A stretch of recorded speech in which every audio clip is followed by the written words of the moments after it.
Good morning friends, welcome back to my YouTube channel. Morning 3 o'clock ನಾನು blog start ಮಾಡ್ತಾ ಇದ್ದೀನಿ. ಇವತ್ತೇನಪ್ಪ ವಿಶೇಷ 3 o'clock blog ಮಾಡ್ತಾ ಇದ್ದೀನಿ ಅಂತ ಅಂದರೆ, ನಮ್ಮ ಅಕ್ಕನ ಮನೆ ಹಾಲುಕ್ಸೋ ಕಾರ್ಯಕ್ರಮ ಇತ್ತು. ಅದಕ್ಕೋಸ್ಕರ 3 o'clock ಬ್ಲಾಗ್ ಸ್ಟಾರ್ಟ್ ಮಾಡಿದ್ದೀನಿ. ಪೂಜೆಗೆಲ್ಲ ರೆಡಿ ಮಾಡ್ಕೊತಾ ಇದ್ದೀವಿ, ಒಂದೊಂದಕ್ಕೆ ಹಾಲುಕ್ಸೋದಕ್ಕೆ ಮತ್ತು ಮನೆ ಪೂಜೆ ಮಾಡೋದಕ್ಕೆ. ಇನ್ನೇನು ಆಲ್ಮೋಸ್ಟ್ ರೆಡಿ ಆಗ್ತಾ ಬಂತು.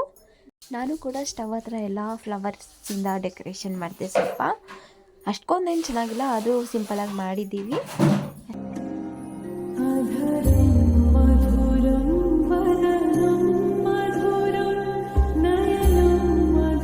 ನಾವು ಪೂಜೆಗೆಲ್ಲ ರೆಡಿ ಮಾಡ್ಕೊಳ್ಳೋ ಅಷ್ಟರಲ್ಲಿ ಟೈಮ್ ಆಗಿಬಿಡ್ತು. ಅದಕ್ಕೆ ನಮ್ಮ ಅಕ್ಕ ಪೂಜೆ ಮಾಡೋಕ್ಕಂತ ಸ್ಟಾರ್ಟ್ ಮಾಡಿದ್ಲು. ಎಲ್ಲ ಮಂಗಳಾರತಿ ಎಲ್ಲ ಮಾಡಿ, ಊದ್ಕಡ್ಡಿಲೆಲ್ಲ ಪೂಜೆ ಮಾಡಿ, ಕಾಯೆಲ್ಲ ಹೊಡೆದು ನೀಟಾಗಿ ತೀರ್ಥ ಎಲ್ಲ ಇದು ಮಾಡಿ, ನೈವೇದ್ಯ ಮಾಡಿ ಗ್ಯಾಸ್ ಸ್ಟವ್ ಹಚ್ಚಿದ್ರು. ಹಾಲು ಉಗ್ಸೋದಕ್ಕೆ ಇಟ್ಲು. ಹಾಲು ಚೆನ್ನಾಗಿ ಉಗ್ತು. ನಮಗೂ ಖುಷಿ ಆಯಿತು ತುಂಬ. ನಮ್ಮ ಅಣ್ಣ ನಮ್ಮ ಅಕ್ಕ ಸಕ್ಕರೆ ಹಾಕ್ತಿದ್ದಾರೆ. ಇಷ್ಟು ಇವತ್ತಿನ blog. Thank you for watching.